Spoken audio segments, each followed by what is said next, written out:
This rapid, iterative development approach has been the basis for all of SpaceX's major innovative advancements, including Falcon, Dragon, and Starlink.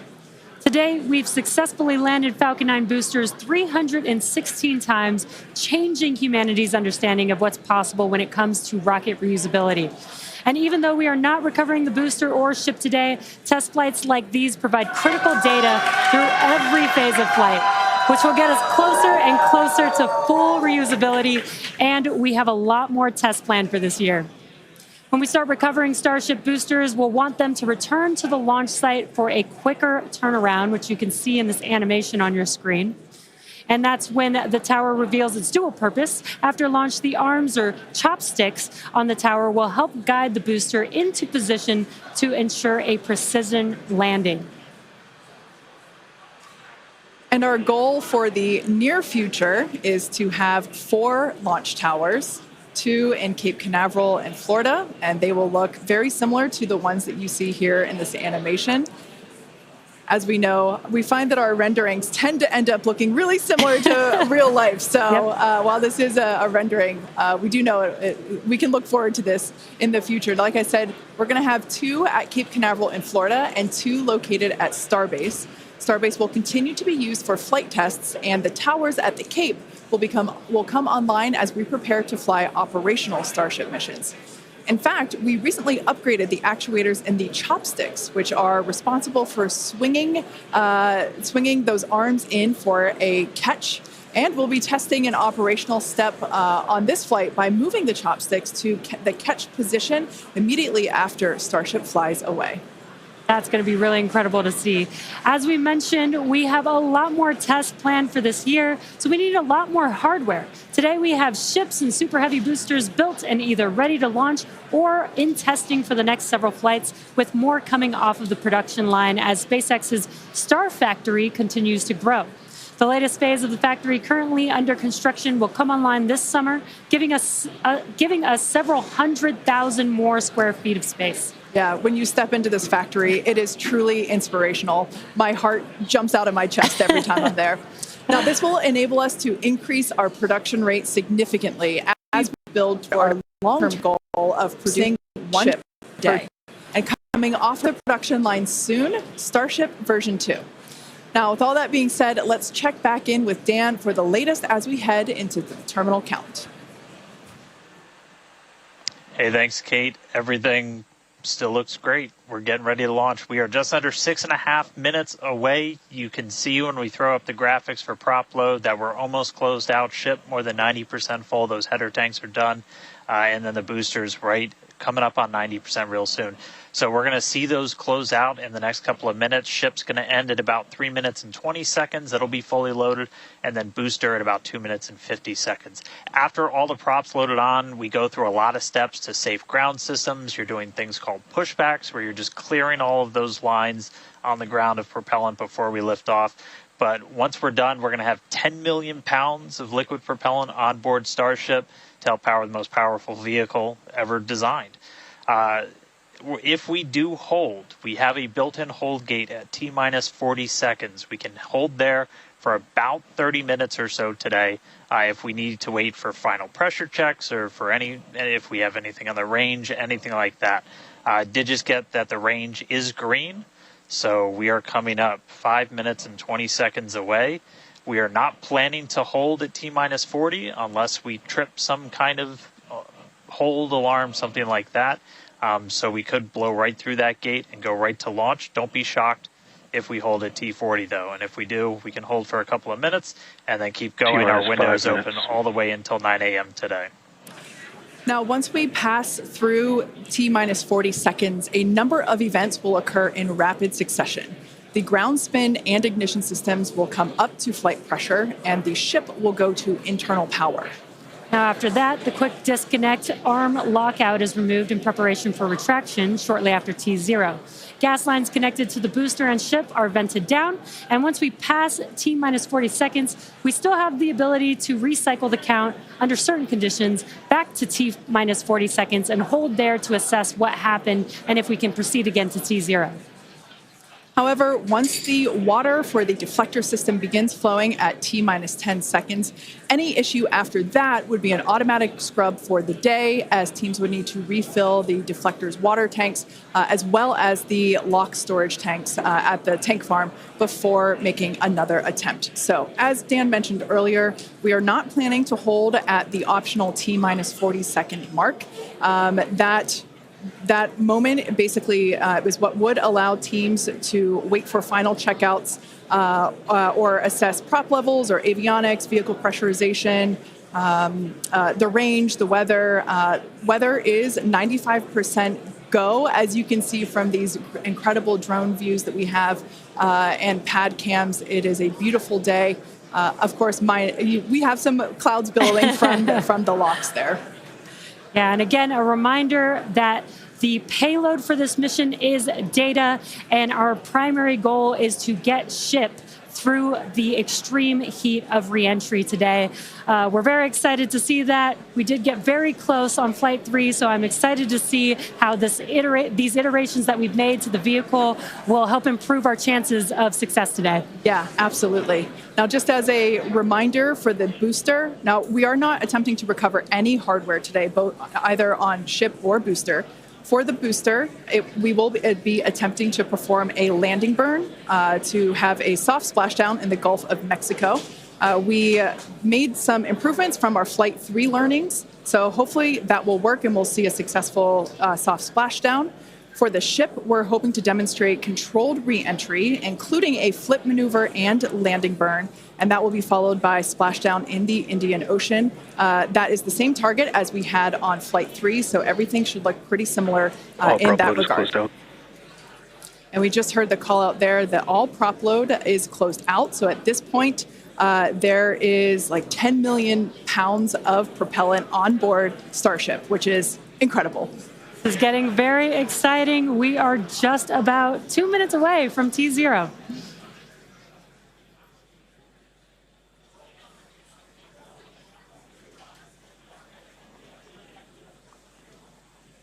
And as Jesse just said, we are under 2 minutes away. So prop load is complete. All the fill drain lines into ship and booster have closed.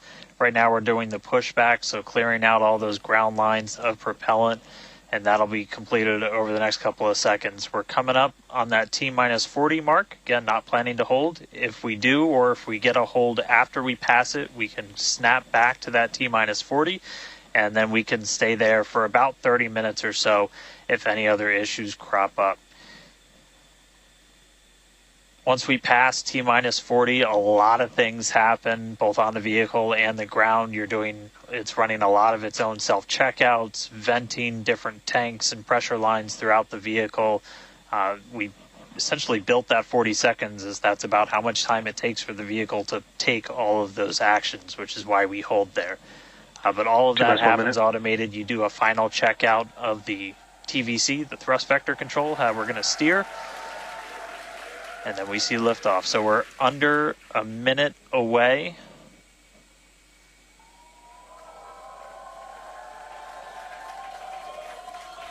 "45 seconds and counting." Good event, game met. All right, now as we close in, we are past the 40-second mark. So let's listen in. Flight Director Ty Huntington's going to take us through one more time for a Starship liftoff.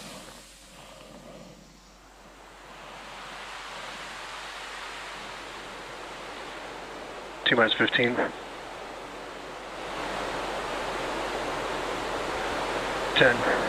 9, 8, 7, 6, 5, 4, 3, 2.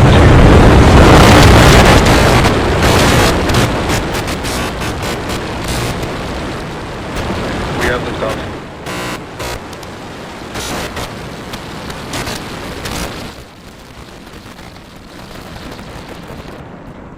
Vehicle is pitching downrange.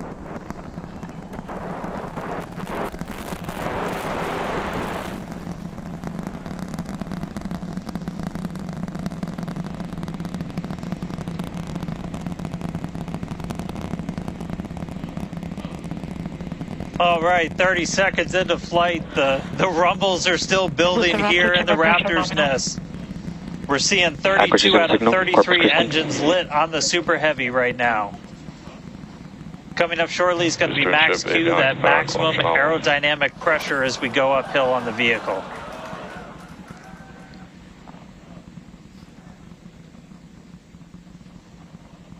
Max Q. All right, we just passed through max Q, so we're going to continue on up. We still have about a minute and 30 seconds until we get to stage separation. Starship now flying faster than the speed of sound.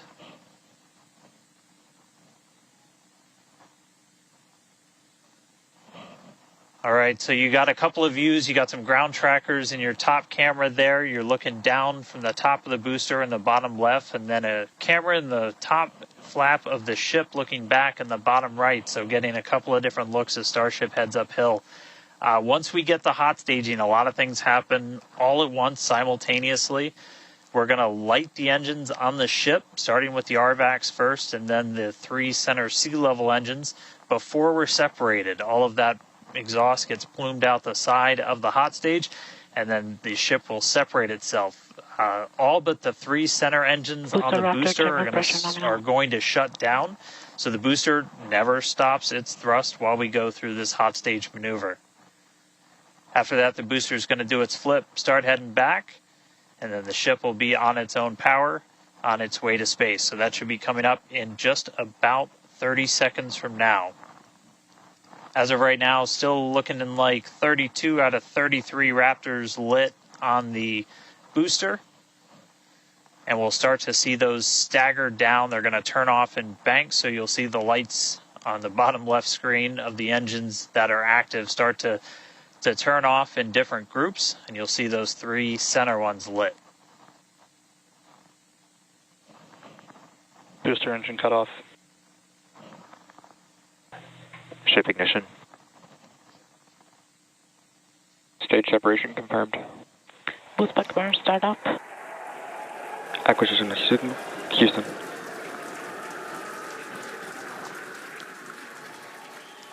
Hot stage confirmed. Ship under its own power. Booster boosting back. Looks like all 13 are lit. Kate, we got a booster on the way back to the Gulf and a ship on the way to space. Acquisition signal. Status. Ship chamber pressures are nominal. Ship power and telemetry nominal. All right, the first stage currently performing the boost back burn. This is expected to last a little over 1 minute. This propels the booster back toward the coast, taking it to a landing in the waters of the Gulf of Mexico.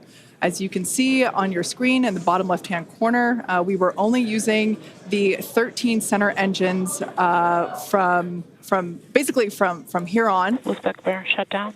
Heard confirmation there of good boost back burn shutdown. Stage 2 tank pressures are nominal.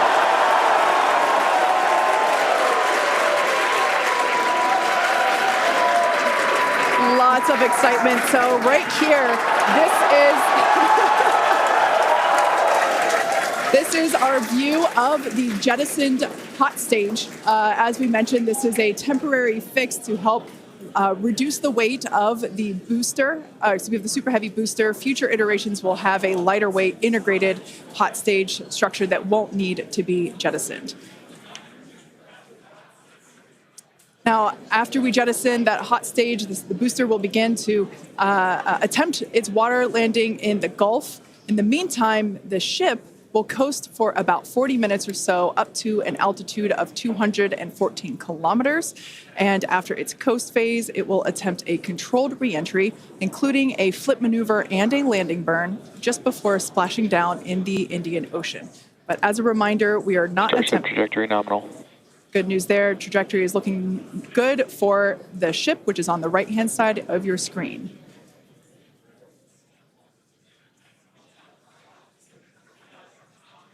At this point in time, as you can see, we have no engines lit on the booster. It is coasting back toward the Gulf of Mexico for a water landing and ship under power of all 6 Raptor engines. There's 3 sea level, and 3 vacuum Raptor engines that are lit, as we can see on your screen.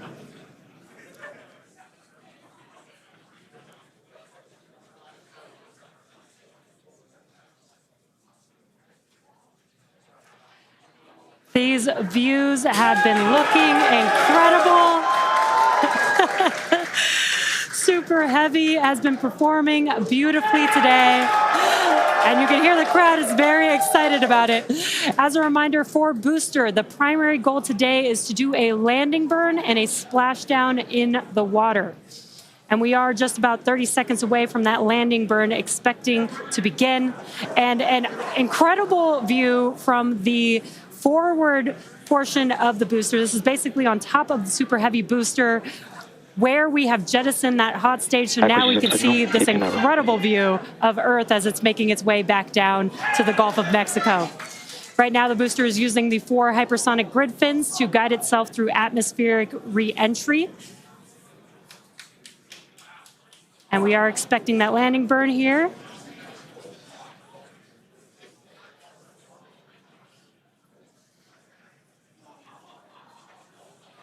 And we will be igniting 13 engines, and this is a great view. On your left-hand side is 3 views from the booster, and your right-hand side a view from the ship. And you can see those grid fins on your left-hand screen rotating and turning to guide the booster, and there's that landing burn.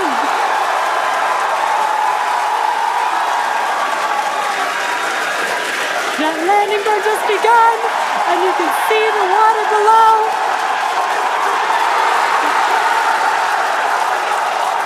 And we have splashdown.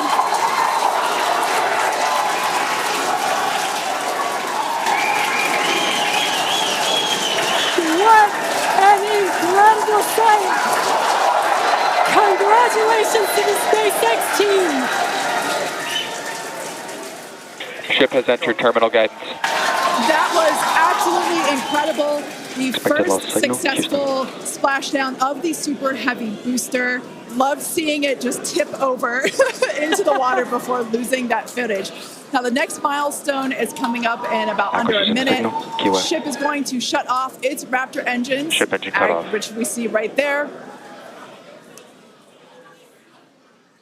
As we mentioned before, today's test flight is not an orbital flight, but rather one that demonstrates the Starship's orbital capability.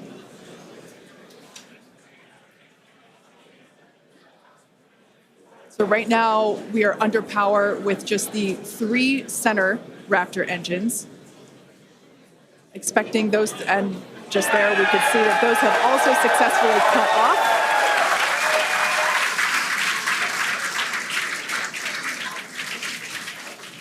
Ship FDS is saved. What an incredible Nominal orbit insertion. Oh, there's great news there. The call out we were hoping to hear.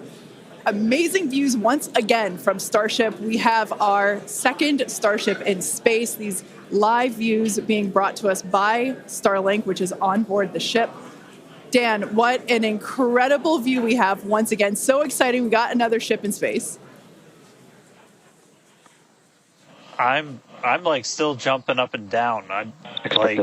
This whole building was going absolutely insane when we saw the booster hit the water. I mean, wow. Congrats to everybody that's just been putting in insane amounts of hours on everything to make this thing a reality. And I feel like every single time we do one of these, we're seeing something wildly new. We got to see the hot stage jettison and the booster in the water. But just to recap real quick over everything that's happened. So we lifted off at 7:50 a.m. only 9 minutes ago. How has it only been 9 minutes? 7:50 a.m. Central at 12:50 UTC.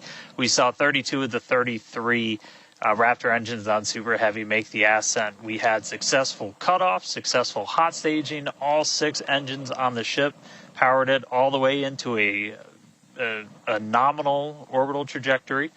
And we've already been getting some live views from the ship on board.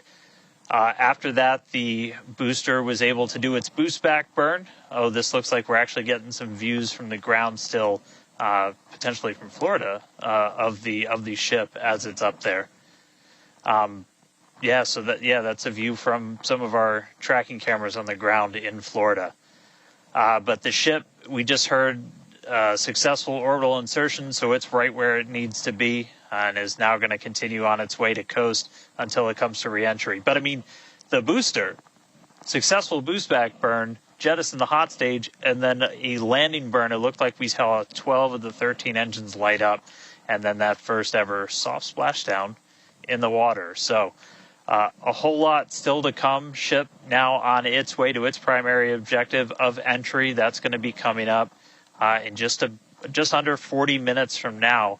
So a lot still to come, but wow, what a 9 minutes to start this mission off. So can't wait to see what entry is going to show us, but that launch was incredible. Back over to you, Jesse and Kate.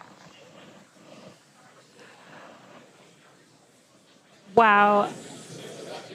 I am still trying to catch my breath here. That was some incredible views that we have never seen before.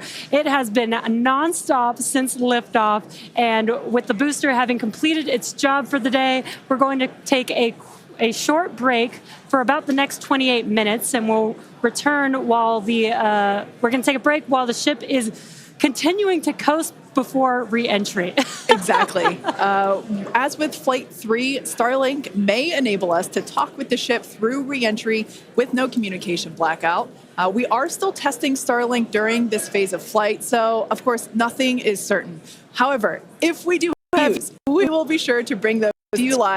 Views such as the one, we had, well, of course, because I said it went away. So we will try to bring those to you live. Exactly. Views or no views, we'll see you back here at T plus 40 minutes for coverage of Starship's re-entry, flip maneuver, landing burn, and splashdown.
Welcome back to Starship's 4th flight test.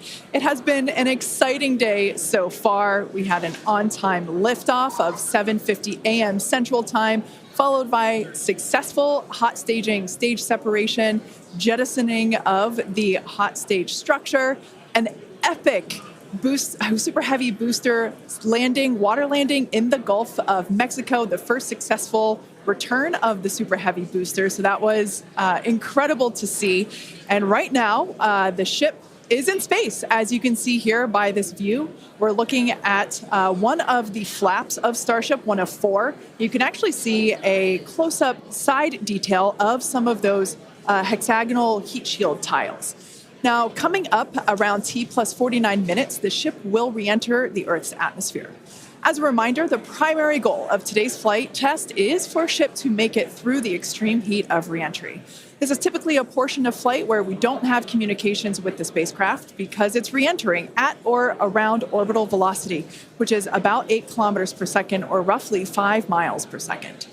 At those speeds, the spacecraft moving through the atmosphere results in friction and creates a plasma field around the vehicle. That blanket of plasma distorts, as you can see, that plasma blanket, which you can kind of see here, distorts communication frequencies, so we're left with a brief blackout in communication.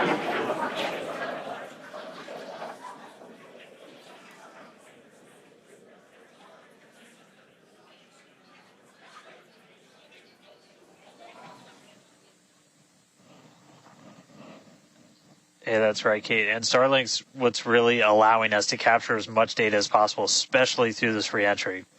Updated animation, landing burn. I hope we get to see it for real today. But these live views that we're getting now and we're going to continue to get are through Starlink. That's going to allow us to get as much data as possible, which we've said it before. We're going to say it 9,000 times. The data is the payload on these flights. So as much as we can learn, that's just going to pay dividends on all of our future flights and help us get Starship to an operational phase.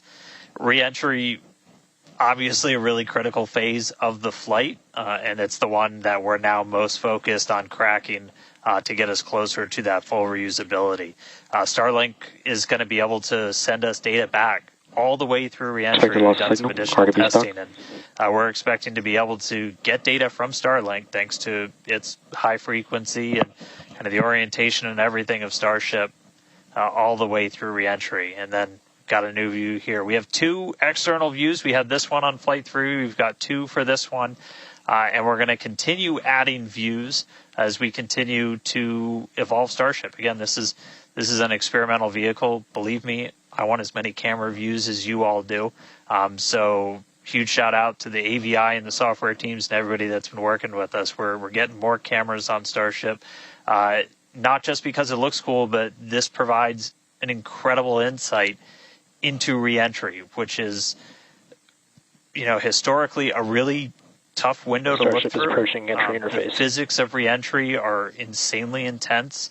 One of my favorite NASA astronauts, Victor Glover, recently described it as with the forces and the flows and the temperatures, it's like pointing at a raging river in one spot and saying, tell me exactly what's happening right there.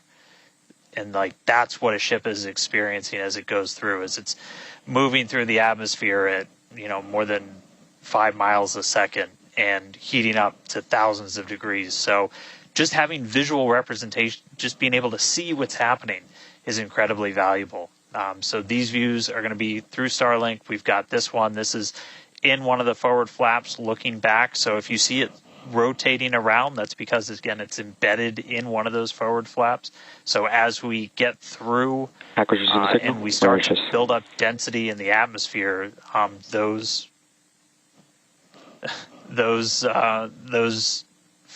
view is going to move around as the flap does.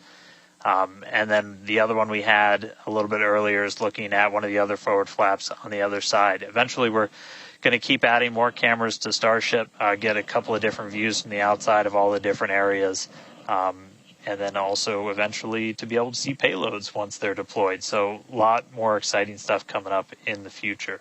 But right now we're getting closer to re-entry. Again, we're going to be moving at hypersonic speeds at more than 5 times the speed of sound. We're going to see that plasma start to build. So, Kate, Jesse, excitement coming up. Yeah, as you can see with that view on your screen, again, high def brought to us by Starlink. We can see the plasma beginning to build as the ship is getting closer to the Earth's atmosphere. Now, let's talk a little bit about how Starship will survive reentry, hopefully, and control itself. Exactly. We've been talking about this entire flight test. There's 18,000 hexagonal ceramic tiles surrounding the bottom portion or the Earth-facing side of the ship. Passing through 100 kilometers altitude, good altitude for entry. Great call-outs there. Now, during atmospheric reentry, the vehicle is going to see temperatures as high as 2,600 degrees Fahrenheit or over 1,400 degrees Celsius. So those tiles are there to help protect the vehicle from this extreme heat.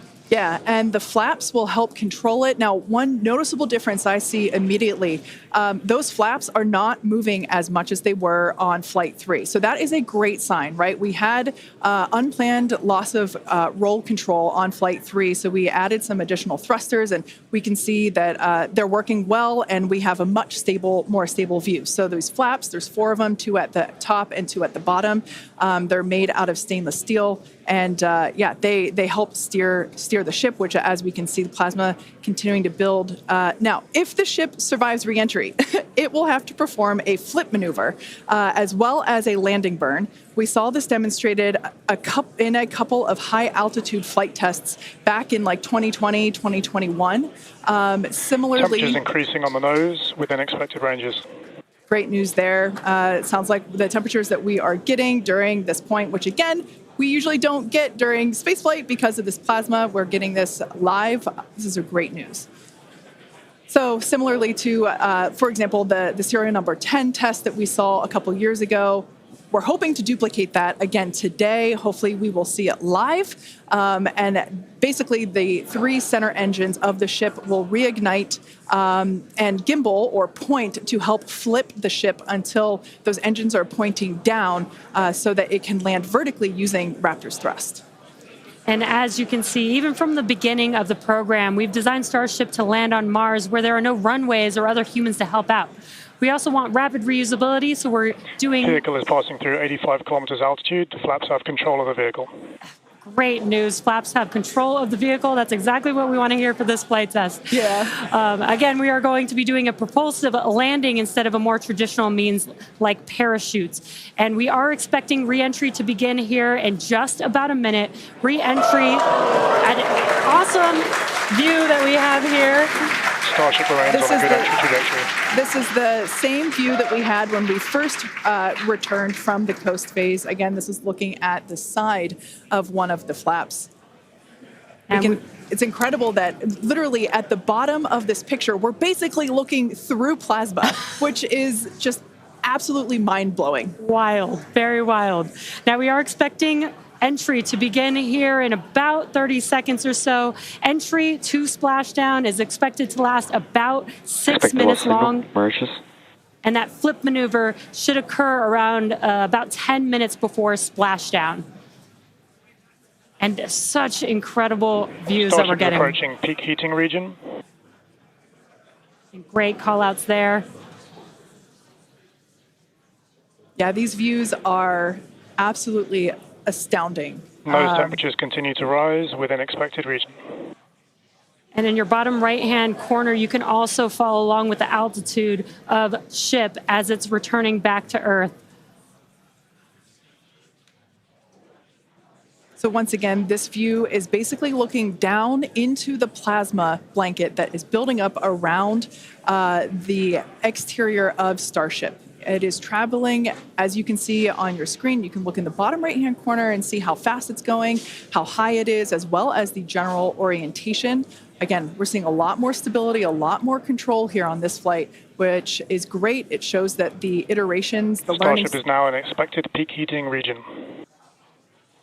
All right, great news there, telling us that this is basically the hottest point that Starship should get during its reentry. Now, the heat shield is working with the atmosphere for some free braking, okay? The atmosphere is helping to slow the Starship down.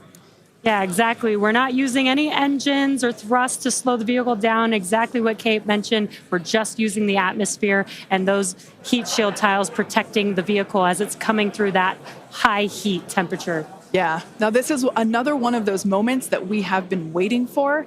Right now, the ship is currently re-entering the Earth's atmosphere, and by all looks and all call-outs that we're hearing on the net, it is doing pretty well.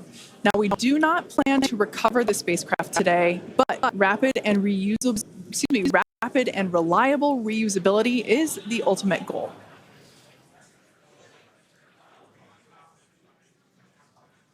And just pausing to just take in this incredible new and different view that we're seeing. We did get a similar view in Flight 3, but again, the vehicle did lose a little bit of its control, attitude control, and this is a very stable view. This is great. This is exactly what we want, and we are hearing that we're getting expected call-outs. Mm-hmm. Absolutely. Starship is seeing half a G of acceleration, remains on a good entry trajectory. You know, it's incredible to look at this photo and wonder, wait, is it real? Is it frozen? You know, we can see so I was just going to say Those temperatures have stopped increasing. Oh, that is great news. The temperature is no longer building. But I was saying, like, we have a little bit of indication there. We can see that streaking that occurs and tells us that this is indeed a true view. So once again, we are looking basically through the plasma that is building up around the exterior of the ship. And I still cannot get over that we are getting a live view of re-entry right now, live on your screen. Again, we've said this over and over, but all thanks to Starlink. We are able to use Starlink in space, which we're getting this incredible data. And not only just the data from the sensors, but getting live imagery of what is actually happening, which is great, which we've never been able to do live before. Right. Now, just a quick future outlook here. So in about, let's see, at T plus about 1 hour and 2 minutes, we should hear a call out for entry transonic. That means that the ship is going near the speed of sound. And then about a minute after that, we'll hear another call out saying entry subsonic, meaning that the ship is going below the speed of sound. So these are all continued indications that the atmosphere, right, as the ship comes back down, it is getting through the more dense part of the atmosphere, and that atmosphere is helping to push against the vehicle, and those heat shields are protecting the vehicle during this high heat period.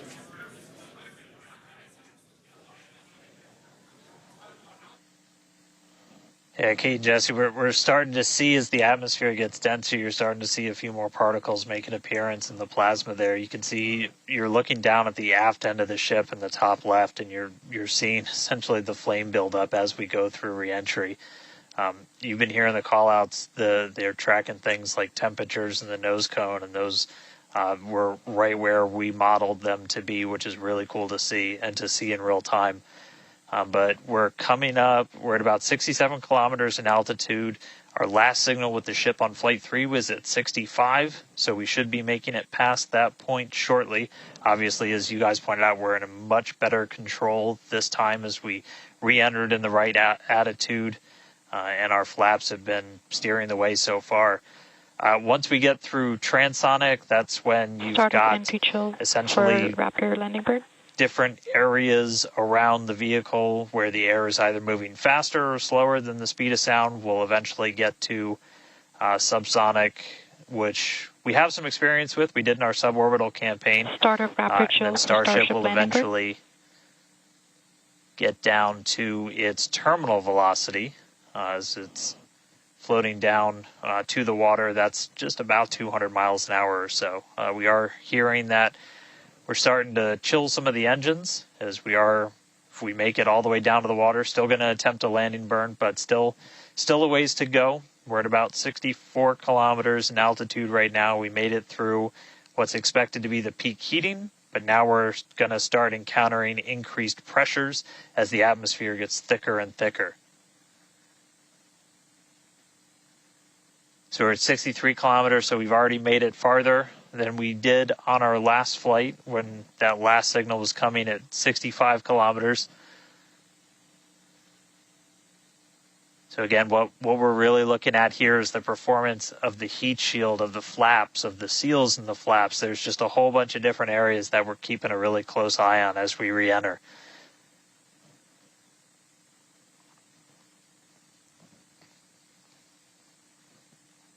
Starship remains on a good entry trajectory. And looking like we're still on a good trajectory. If you're seeing little camera moves, that's the flap moving as it continues to maintain the attitude of the vehicle as it re-enters. And I mean, not just camera views, but we've got sensors inside the ship. We've got those sensors down at the very aft end of the vehicle where we pointed out we had some intentionally missing tiles, where we've got some sensors looking at just how hot it's getting around there. We intentionally put those in essentially the least critical part of the heat shield, where if you had any kind of a breach, it wouldn't be great for reusability, but wouldn't be critical for actual making it through the re-entry into the landing.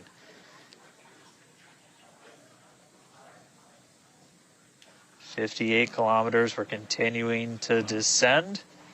Again, right now we are over the Indian Ocean. We're actually getting closer and closer to that expected splashdown point, which is just to the off the northwest corner of Australia.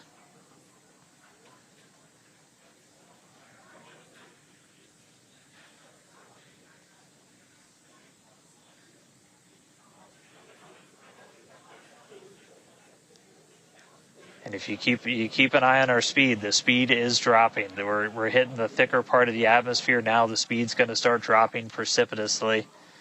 We're going to start getting to transonic pretty soon, and then after that we'll get into subsonic, where we're moving less than the speed of sound. But wow, what a light show so far!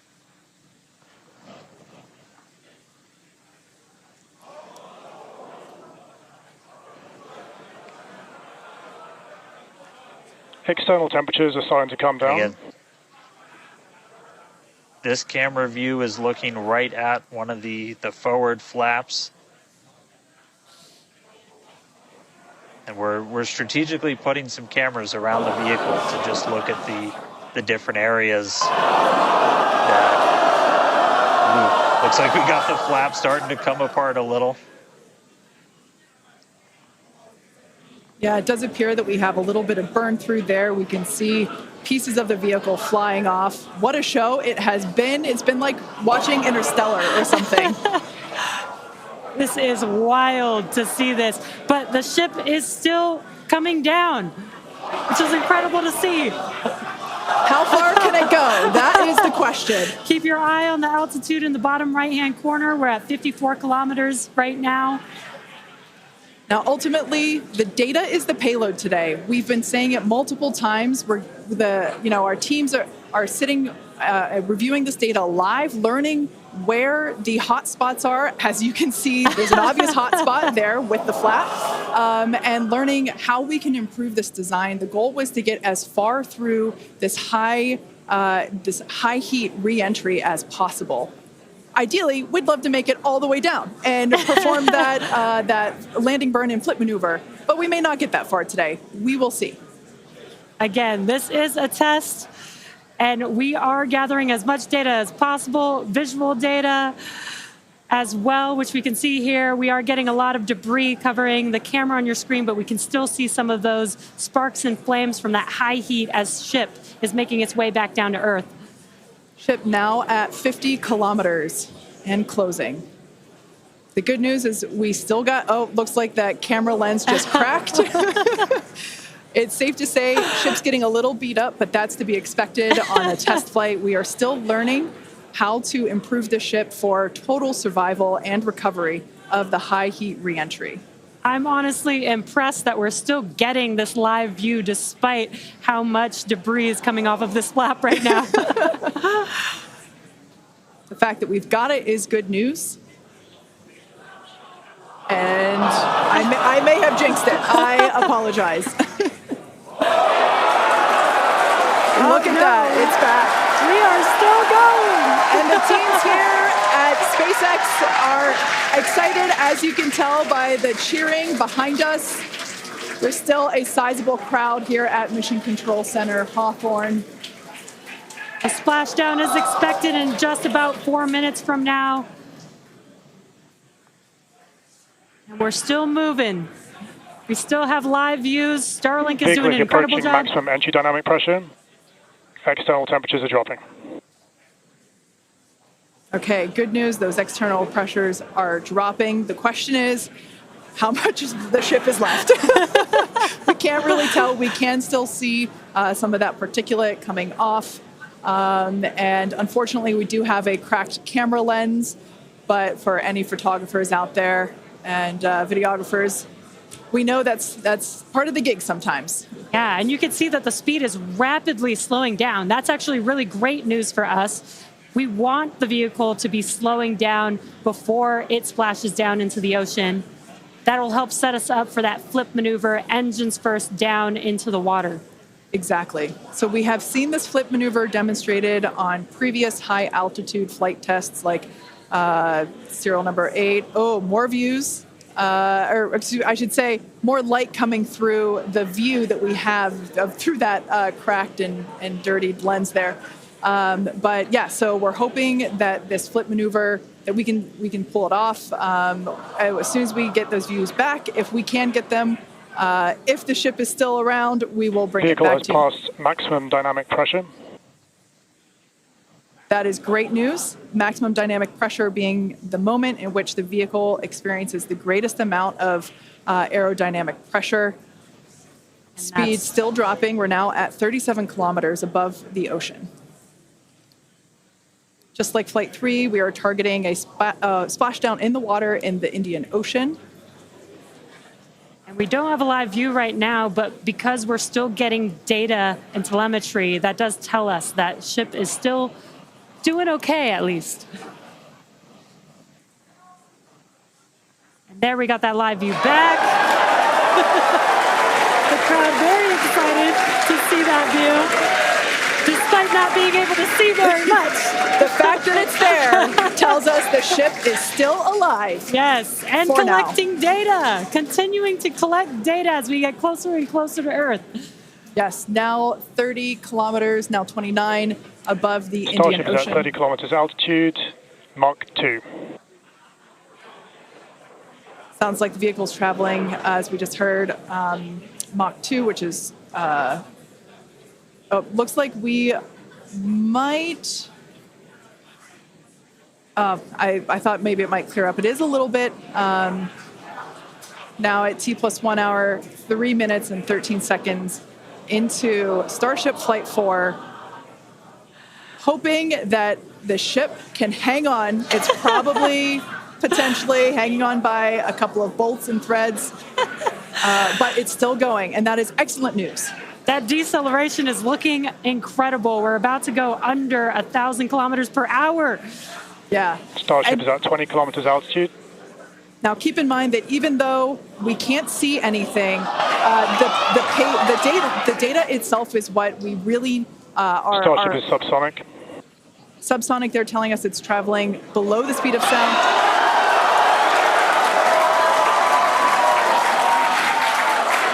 That movement means the flaps are actuating. I think we can see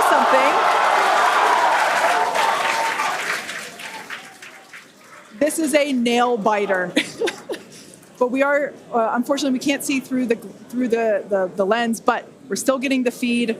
Starship is now 11 kilometers over the ocean. All this data is incredibly important, even if, it breaks up right now.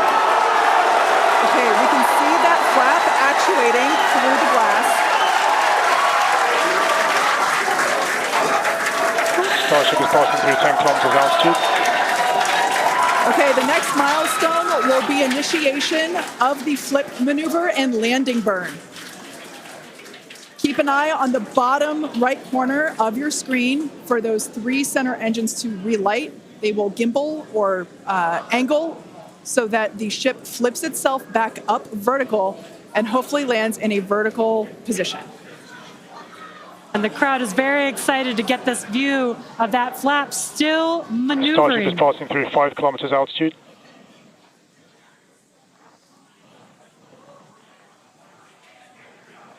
This is incredible. We're getting very close to splashdown. These fireflies are such a good sign of life right now. We wish we could see more, but we'll take it. Starship is at 2 kilometers altitude, terminal velocity.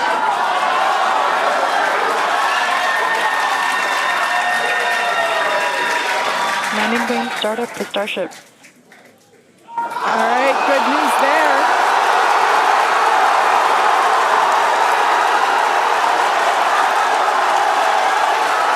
Nominal chamber pressure. Landing board startup.